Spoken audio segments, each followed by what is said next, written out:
this year. Welcome to the 17th Annual Danville Reunion. The reunion is always, remember, the first Saturday of October. So if you don't get an invitation, you'll know when it is. In the last magazine that they advertised us, they put that we're located downtown, McKinnon, excuse me. So that's our new address, I guess. If you have not signed the register, please do so that we'll have your address corrected and your name, so we can send you an invitation next year. We want to have a complete address. This year we are saddened to hear about Mr. Roy West, who passed away. It saddens us to remember him. He was always here with stories about Danville Reunion. I would like to introduce Miss Frances Henson. She's going to say a few words for us.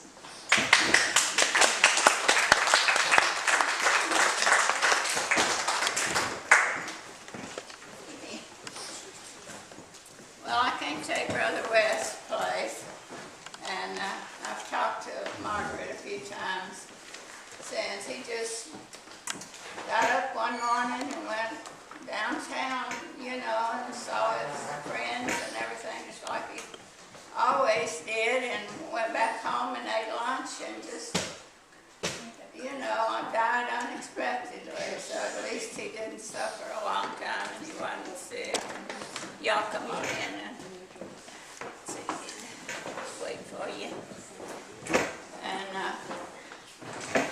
so there's no way anybody can take Brother West's place. He could get you so interested in Danville and get so excited himself about it, and we're just going to miss him terribly, and we need to find somebody to replace me because I'm getting old and I need to be replaced. So we need to think about getting somebody else to.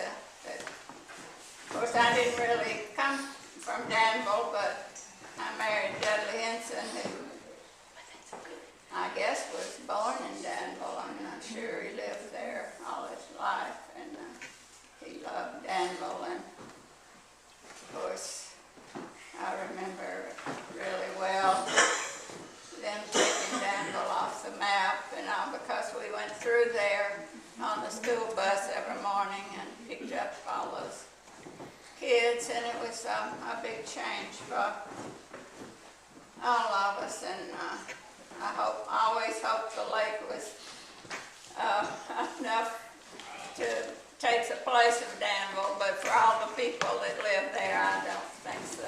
You know, it was just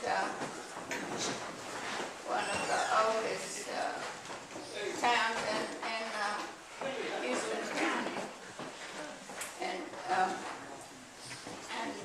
to have Brother West not be with us is such a sad thing, because he was so full of fun and could make all of you laugh and enjoy yourself. And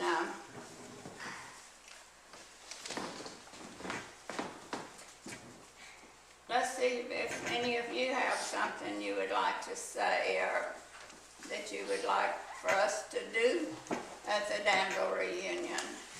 We need suggestions just to...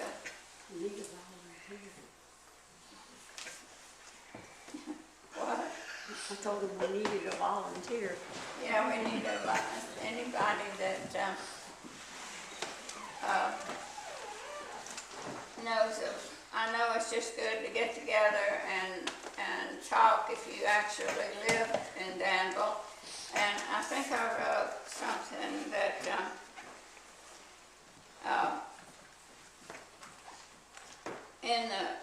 we've had the Danville reunion for 17 years now, and we've got people back that y'all hadn't seen, in a long time, and reminded you of things that went on in Danville. And we did the Danville book and sold out and had to reprint it. And I don't know if there's any left, you know, or not now. And Anna Marie wrote a book Did you have a copy of her? too about Danville. Did you have a copy And of the book over there? I just wanted y'all to speak up and if you think of something, tell us what you think of most when you think of Danville. And what your best memory of Danville is. Let's try to make it come back to life a little bit.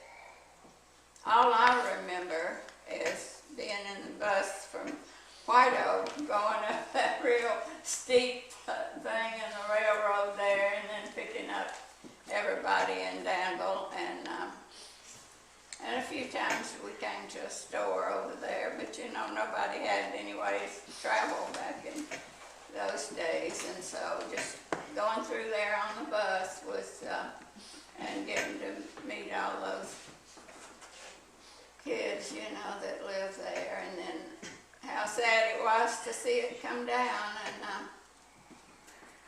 and it was during the war too, and I know Dudley went away and he had a hometown and he came back and he didn't have one, and he wasn't the only one, of course, but it was a sad thing. And so does anybody have a memory they'd like to share? Things that y'all did? Yes, I have Oh, okay, I have a recommendation. okay. Everyone here is here for a reason, the Danville reunion. And if everyone would get up and say either memories of Danville or why they're here, then that would enable us to get acquainted and would be interesting in my opinion. And tell how long you lived there, And and, maybe you tell know, who maybe it you were is. born there. We'd Maybe like you to didn't know. even live there, but you're here for For the reunion. Ask him to introduce himself so people know who he is. Okay, she wants you to introduce yourself, so we'll know who you are. Well, I'm Lawrence Day. I have a major claim to Danville. I lived there for about 3.5 or 4 months in 1934. My last name is Day, and my granddad had what we call the River Farm at Danville. Yeah, we remember all the days. And when things got bad during the Depression in Michigan, the Day boys all came back to the farm where there was something to eat. Uncle Cyrus and Ruby Day got here first, and they got the house. So when my dad brought us back, Calvin Day, brought us back, we first lived at the Outlaw Place where Howard Day, where's Howard? Well, Howard grew up there. And while we were living there, Dad got a job at Danville with Mr. Boone from McKinnon, who was a blacksmith. And they called, what did they call it? Sand hogging. They'd work in the caissons. They were raising the river bridge. So that's why we moved there to Granddad's farm. Just I found in one of the books that you have here a photo of the Danville Presbyterian Church. Well, that was on the Day Farm, River Farm, and we lived right close to there. So I have the great claim of having lived there for at least 3.5 or 4 months. And with that and $1, I can get a cup of coffee somewhere. I don't have anything to announce about that, but there's an album over here that belonged to Merle Vickers that grew up here. And Charlotte put it in my charge, and I bring it down here every year. So I want you to look in it, and if there's a picture in there, anybody you know or you want the picture, it's yours for the taking. So I wish you would. I can see where we have taken some out. But he just, that's what they wanted to do. So I bring it every year, and that means if there's somebody there. And last year that Brother West was here, he found a picture of his grandmother in there. And he said, that's the best picture I ever saw of her. I don't even have one like that. Well, I didn't say anything then, but when I went home, I took it to Walmart and had it blown up to a 5x7 and I mailed it to him. You'd think I bought him a new car. He was so excited to have that picture, so that's what they're there for. So if any of you see anybody you recognize or that you want, just take it. It's there for the taking, and it's right behind Bob there. Just do that. If anybody else wants to say something, just Frank. Yeah, my claim to fame to Danville was that I remember it by riding in on the buggy with my granddaddy Bush. And my name is Frank Cherry. My granddaddy's name was Bush. He married Johnson, Woods, and my great-granddaddy was Abner Johnson, who was the first worshipful master of the Masonic Lodge in New Portland, which was just above Danville, between there and White Oak. And then the New Portland Lodge moved to Danville, and then later moved here to McKinnon. But I was in Danville about every Saturday with my grandfather when he would come to trade. And I didn't mean to come to buy, he came to trade. We loaded the buggy every morning, we put the milk on it, we put the eggs on it, we put the butter on it, and we came to the K. McCaskill or Bill Cathy's store, and he laid all of his goods up on the counter. The man told him how much money they was worth, and that's what he spent. He traded it straight across the board for whatever he needed. My biggest memory of Danville is the old elevator down the building down there, where the showboats tied up. And if you'll all remember, the showboats came into Danville and they played the steam calliope as they came in the river. You could hear that. They landed there, and then the matinee show was a comedy show, just a regular old stand-up comedy show. Now, the children could go to see that in the afternoon, but then the children didn't get to go in the afternoon because that's when the can girls was there. Some of us snuck in, but most of us couldn't see that. I remember the old hotel in Danville. I remember the barber shop, the stores, the people of Danville, and it was just a wonderful little town. It's a shame it had to get ruined like it did. I love to see the bridge raised when the boats went up.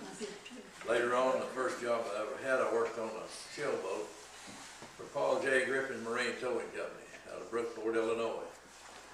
And we went up the river buying the mussel shells. People muscled back then. They cooked them out on the bank. They stacked them up. You went up the river, pulled the boat in, put out a long plank, and when I first started work on there, you carried the shells on in a box, where it took two people to carry the little box. Some of you probably harder catches overseas. Then they went to wheelbarrows, which made it a whole lot easier. But it was hard to get that wheelbarrow across a 12-inch plank. Sometimes you went in the water with it, shells and all. But we made a good living. We got $4 a day, 3 hots and a flop, and that flop was if you was a young man, which I was, and new on the boat, you didn't get one of the real good bunks. My bunk was right over the belt line that run from the engine back to the gearbox. And sometimes if you were trying to sleep when the boat was moving, it would get floppy and kind of knock you out of the bed. But it was a place to sleep, and we got 3 good meals and made $4 a day, and there was grown people on there that had kids in school that was working for the same $4 and they got by on it. And but the looks of things the way we're going now, we might have to go back to some of that. I hope not. What year was this? The year that I worked there, the first year I worked there was, I believe, 1941.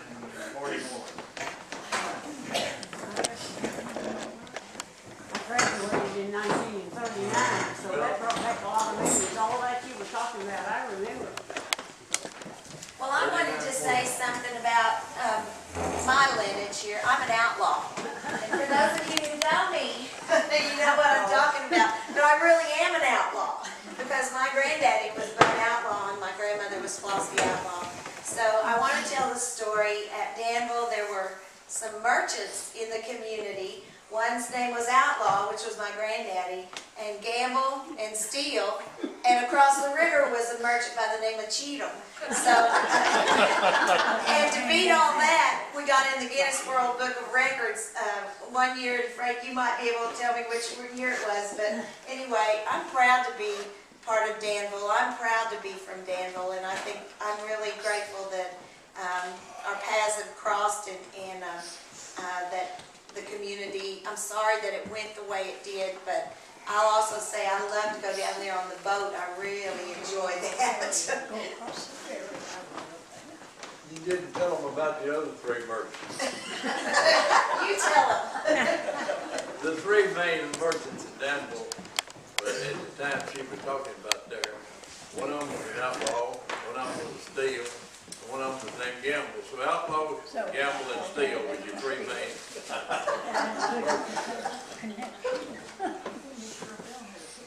I never lived in Danville, but I told them I went there more often than any other place. I went there twice a day. I came in the morning and then I came back in the afternoon.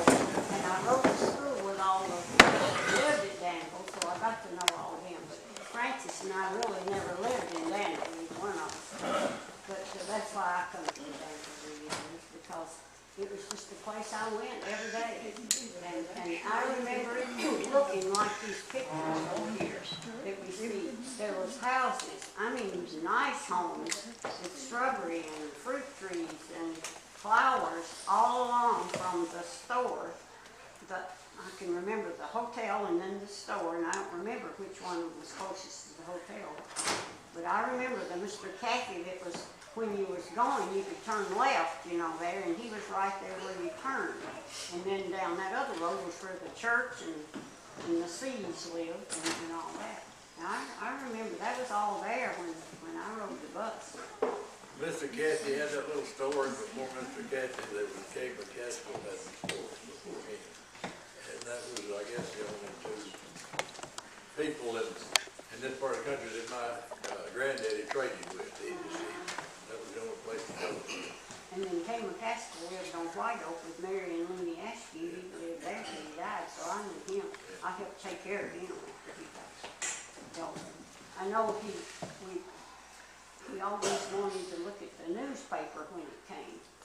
So I remember being down there one day, and Mary went to the door and she said, "Mr. Kay, where is the paper?" And he says, "Well, part of it's on the bed, and part of it's under the bed, and part of it's in that chair over there." So you had to go in, you know, and put it back together. So that's the thing I remember about him. You know, we all talk about Danville and what things happened there and what happened in Danville, but what we do, we forget some of the better names in Danville and some of the heroes that came from Danville. And one of them that really always stood out in my mind was a lady from Danville called Nancy Gillihan. She was a nurse. She was a private nurse of General MacArthur. She was with him on out in the Philippines. She left with him when the Japanese took the Philippines. She went back with him when they waited to cross ashore at Corregidor. And I think this makes Nancy one of the heroes, especially one of the first lady heroes in our quite, you know, she lived to be elderly too. She lived a long time. I was hoping that he would be here today, but I guess he's not. He's quite a bit too old to come out tonight. But he's still pretty sharp. It was here last year. 100? Yeah, he's close to it if he ain't. I think he is. I think he's right at 100 years old. Yeah, I think so. I know he was 98 or 99 the last time we talked to him. Y'all are making him too old because he graduated from high school with Bill. And Bill would be 90. Is he the one from Athens, Tennessee, He's about the only one. who was here a couple of years ago and wrote a book about Danville? Yeah, that's here, that's 18. He was 98 then. So that'd make him right out 100 years old. He was here last year. Remember last year that he said, well, they asked him to get up and talk, you know, because he always sat back and let Roy do the talking. And we got him started and we never got him stopped because he thought so many things. He knew things Roy didn't know. Roy grew up different from what AD did. There was some interesting people in Danville. One of them, another one that comes to mind, I know most of you have heard of. A guy by the name of Shug Parker. All right, Shug. There's so much sugar. I talked to somebody here today. Yeah, I'm right. Okay. Shug Parker was the one that always, he always kind of amused me. He was always in the working part of the people in Danville, but you never did see Shug do the work. He was either the foreman or he organized the work or something. But one thing that stood out in my mind about it, he came up with a drawing one time. People muscle, they didn't have motors on the boats then, they had to pull them with oars. This was kind of clumsy, but they had to pull with that. Shug came up with a drawing of a set of oars that when you pulled them, you put tension on the spring. And then when your stroke was over, it pulled oars back into position. It was also fastened in the oar locks where your oars couldn't slip out of your hand and go out in the river. And never could get any backing on it. But now if you watch the races from all these colleges where they do these little shells, every one of them is rigged with the same thing. Shug just could not get the backing or he would have been a rich man over there. Were any of you here remember when, I don't know if it wasn't last year, but maybe it was the year before that, we covered the businesses in Danville, and we covered everything from bootlegging to prostitution. That was the most interesting meeting. I mean, everybody got up and talked, and he said, but there was a lot of good things, you know, and even all of that was accepted. You know, it was just a fact of things. That's right. But that was most interesting, I thought, of any meeting we've ever had at the Danville region. We have a little program set up, so I think we're going to stop here, then we'll come back to whatever y'all want to discuss later, just a little bit later, because I have two speakers that, want to get on their program. One of the things I want to say is I want to thank Leroy Moody for building our swing and donating it to us. And I'm sure Peggy helped him too. That will be our drawing. We'll have it at the end of the day. The tickets are $1 each, or you can purchase 6 tickets for $5. Miss Bradley over here is the lady that's taking up the money. You can see her, and we thank you very much for all your help, Miss Bradley.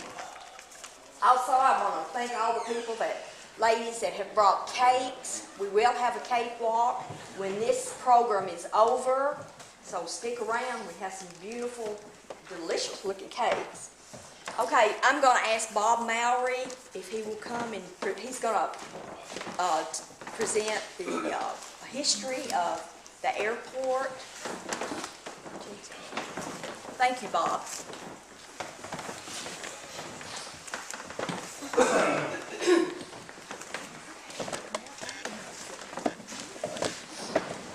Yeah, I know most of you.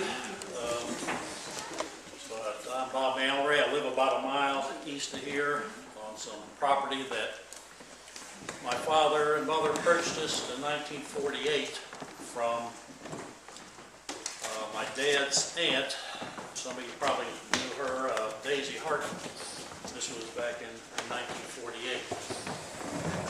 And I was here last year. I talked a little bit about the importance of Danville during the American Civil War. I'm going to talk a little bit about that and a little bit about the airport.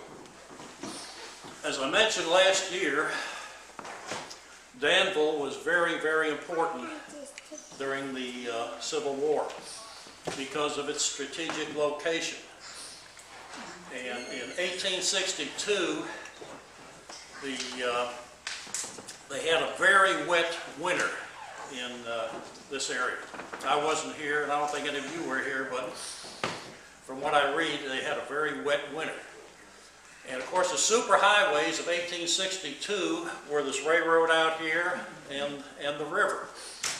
And General Grant, when he left Paducah to come down and capture Fort Henry, they had to do it by water because the roads were very, very treacherous. I'm sure all of you can remember that. I can remember back, of course, 1948. About 1950, my family, we lived in Chicago at that time, came down to Tennessee, and we were traveling on what is now 232. And of course, back then, that was a dirt road. And my dad got his Cadillac across the Leatherwood Creek Bridge, and we got hung up right in the middle of the road because it was so muddy. And I'm sure all of you can think of some times that you got an old wagon stuck or a car stuck because of the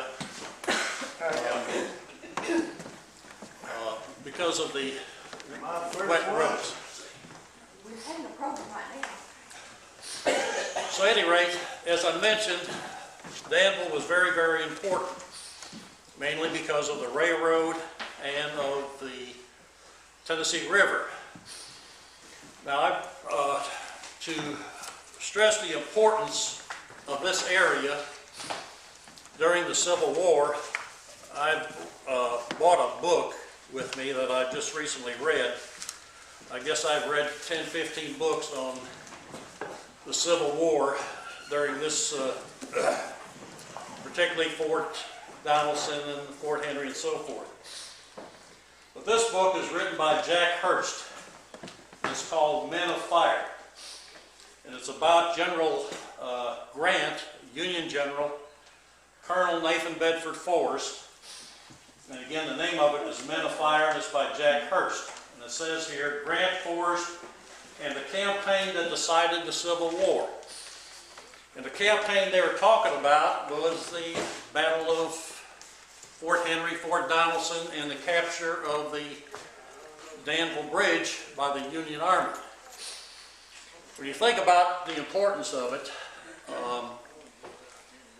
you think that the fact that Fort Donelson was captured with 14,000 Confederate troops, the South had to leave Bowling Green, Kentucky, they had to leave Clarksville, Tennessee, and they left Nashville. They had to move south of Murfreesboro and on the Tennessee River south of Savannah, Tennessee, all the way to into Mississippi, Corinth, Mississippi.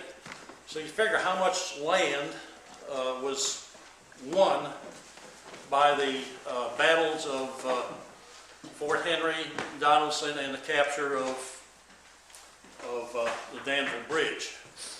And again, the reason the Danville Bridge was so important was the fact that the South could use the railroad to send troops from Bowling Green and Clarksville and from Memphis up here to defend Fort Henry and Fort Donelson. Of course, this was captured before they were able to do that. And another very important industry during this particular time was, of course, our iron furnaces. This particular area here had a lot of iron furnaces which furnished the South with armaments, cannon, and so forth. And of course, when that was captured, they didn't have this. Now we talked about General Grant a little bit. Of course, he became President of the United States back in the 1880s. And he was probably the luckiest general in history.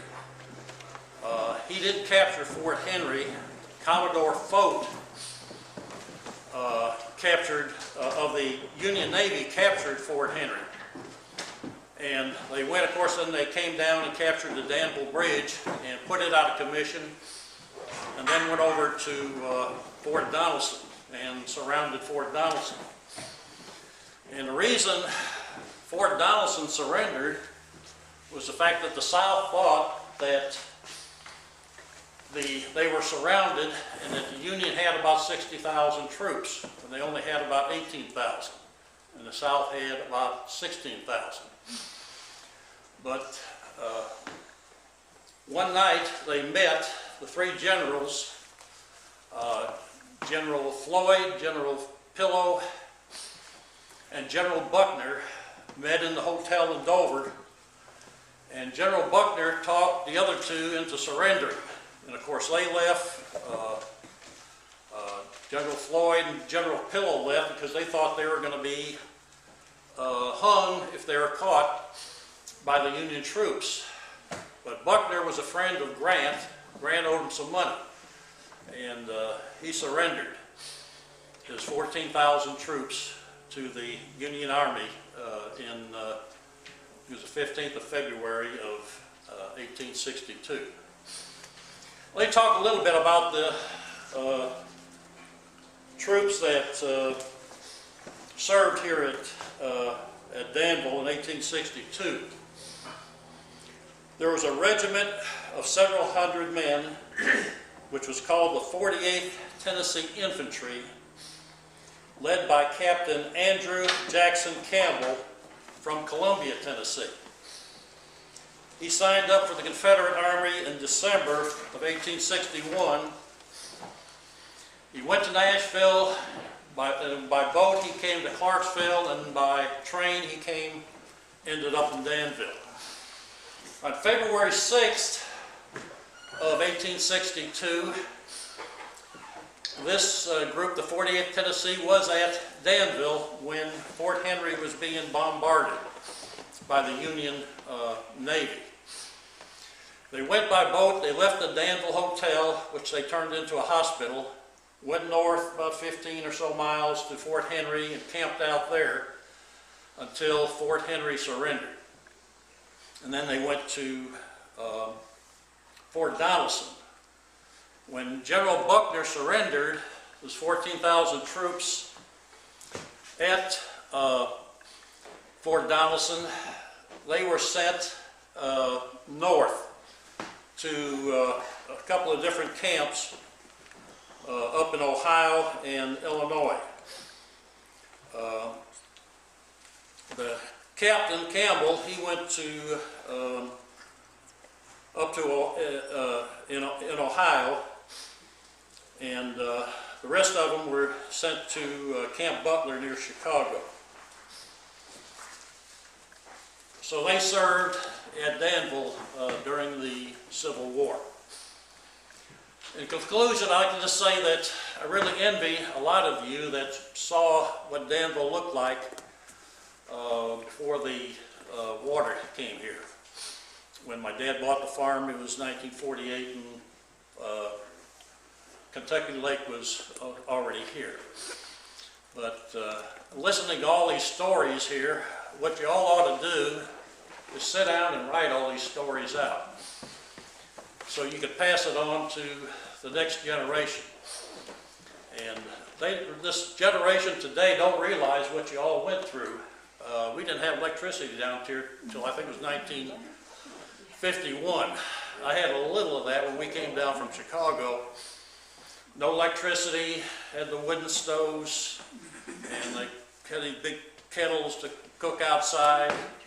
Again, no refrigeration, no air conditioning, and so forth. This younger generation doesn't realize what you all had to put up with back then. This generation today, they do without their cell phone for a day. They think that they're really roughing it. So at any rate, I think you ought to. I think you all ought to write all this down and put it in some kind of publication, and so this generation can see what you all had to put up with back then. Okay, any questions or comments or anything? You were going to say something about the airport? Oh, I'm sorry. I'm sorry. Yeah. The airport, of course, my dad developed the Southern Air back in 1959, and the airport was built somewhere around 1962. The land for the airport was donated by my father and mother and Lewis Armstrong and Clady Weaver Armstrong. Of course, you all know what happened to Miss Clady's husband. Died in a tragic accident a pistol, I guess, fell out of his belt and it killed him.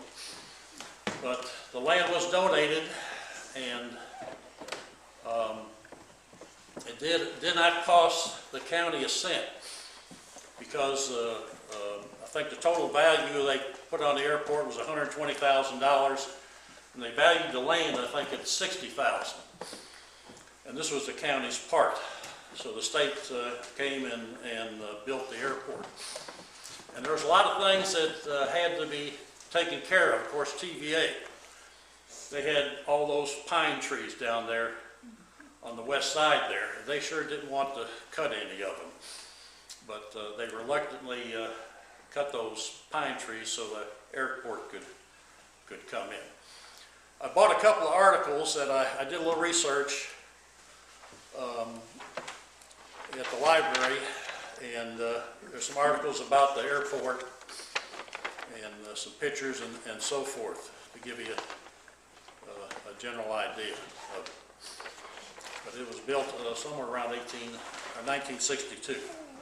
Were any of the old brick kilns still remaining at the time that land was donated? If you're aware, the McKinnon Methodist Church was built from bricks. They wasn't in full attack. They was the foundation still there. You just told me something I didn't know. Go ahead. What now? The McKinnon Methodist Church was built from bricks that were torn out of the big brick kilns and cleaned and brought up there, and they built the Methodist Church. I think it was in the early 20s, but I'm not sure. By the time I came here in 31, it was already there. It was finished in 1923. My grandfather became the first Methodist preacher who lived in the new parsonage, which was right behind the church. He came here in 26.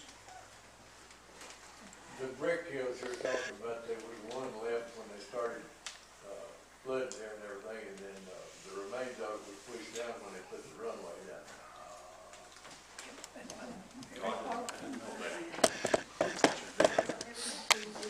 Anything else? A lot of you probably remember Brenda. Yes. Anyway, she and I would go down and fish off the bridge, and a lot of times we'll go down, walk down and fish right along the bank. Well, I've got a ring that I found there. Oh. Right there under the bridge. Talking about the railroad out to Indiana, riprap. Yeah, we'd walk sometimes nearly halfway out of it. That's a shame that you But I can't. sure miss her. Yeah, I bet you do. We all do. But I'll see her again. It's a shame that all that land out there is privately owned right now. And I remember we were at the Southern Air. Everybody used to go down there and fish off the riprap. Yeah, it's a shame that Now, it's a shame they didn't make that the state own it and keep it up for the people. that's right. The state should have took it over, or the county, or Yes, something. but instead- not let it, whoever, I know the flyers, and I don't have much. Yeah. I'm kind of curious where all the sewerage is going off of that the riprap now. So, anyway. Anything else? You all enjoy the rest of your day, and appreciate your time.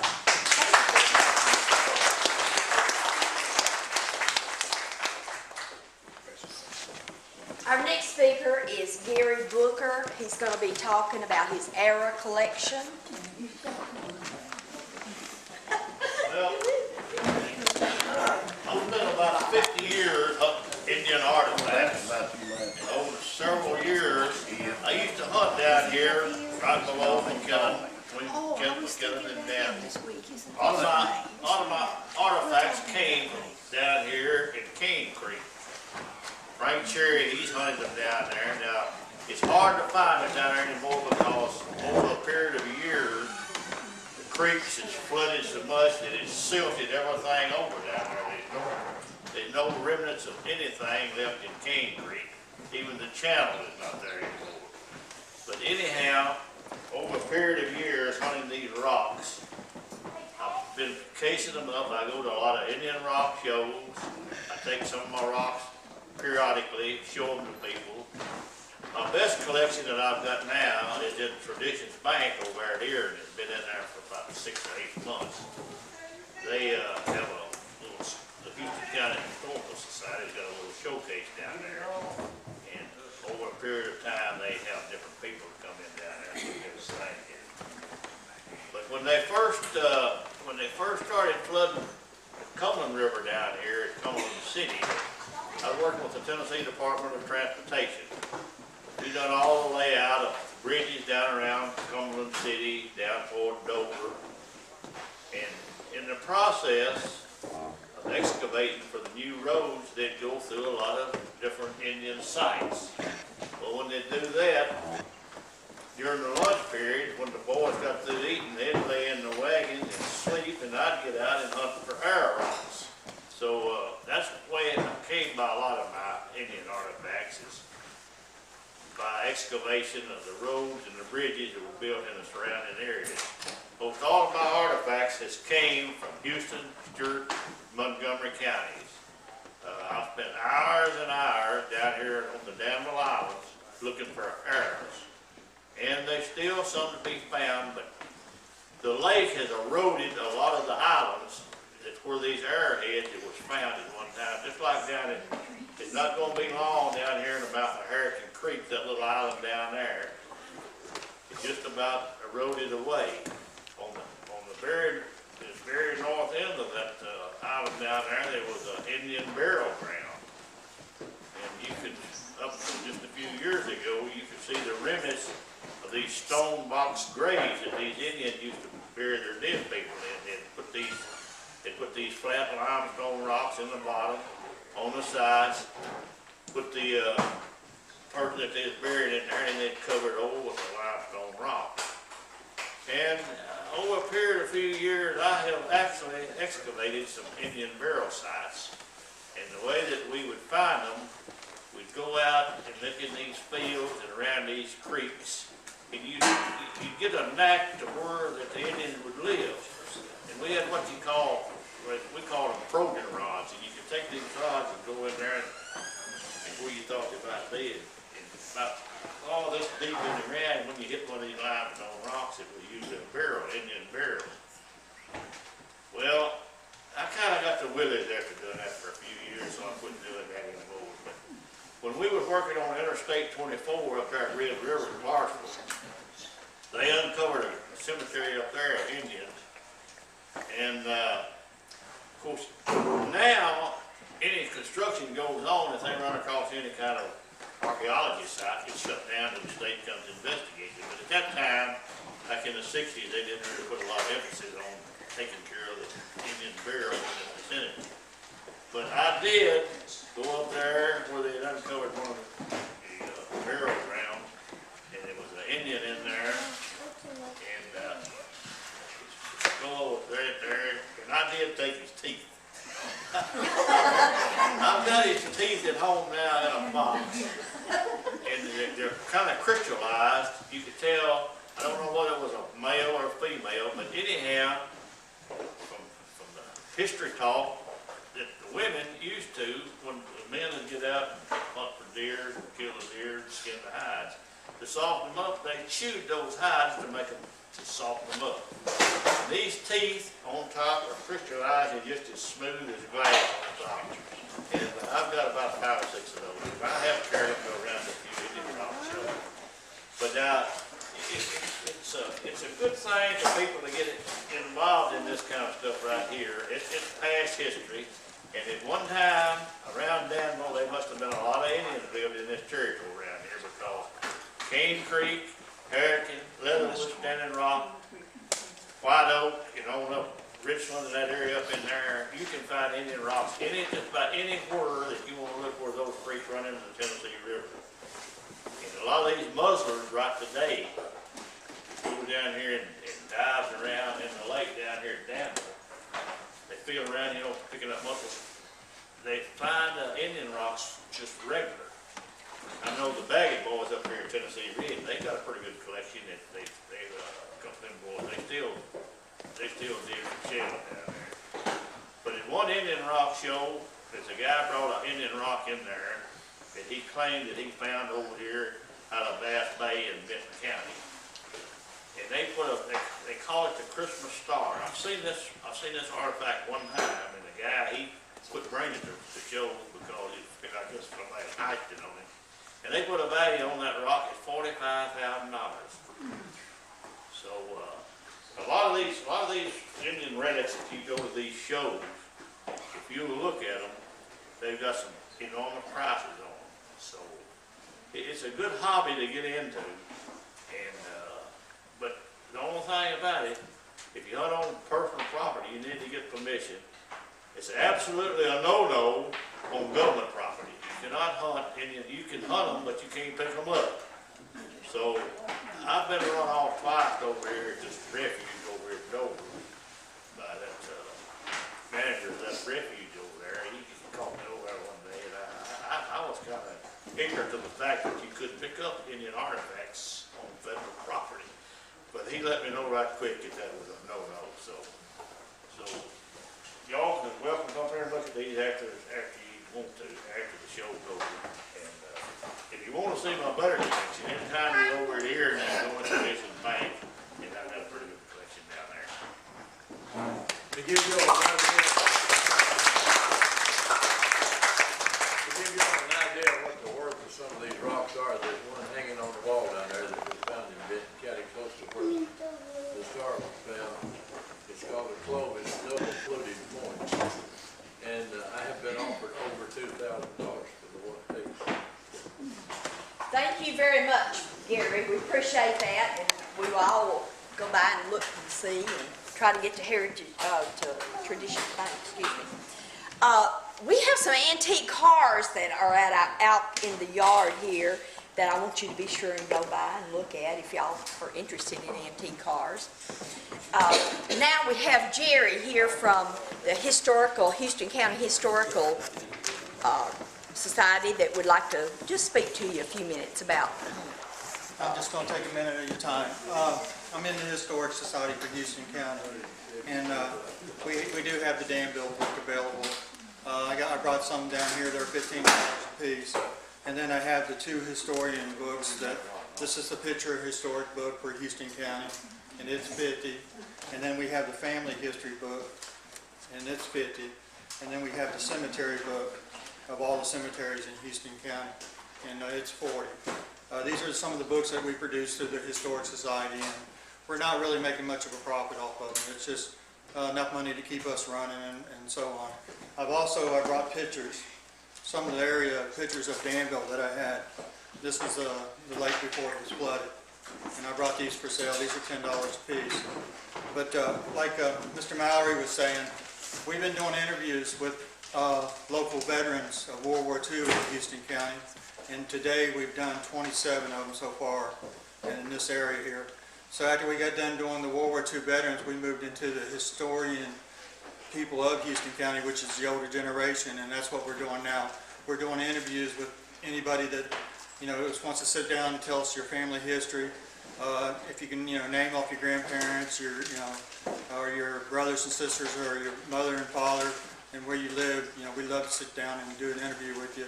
We're putting them on DVD, and we provide a copy to the family if they want a copy of it. And just like some of the stories that have been told here about Danville, we love to put them on DVD.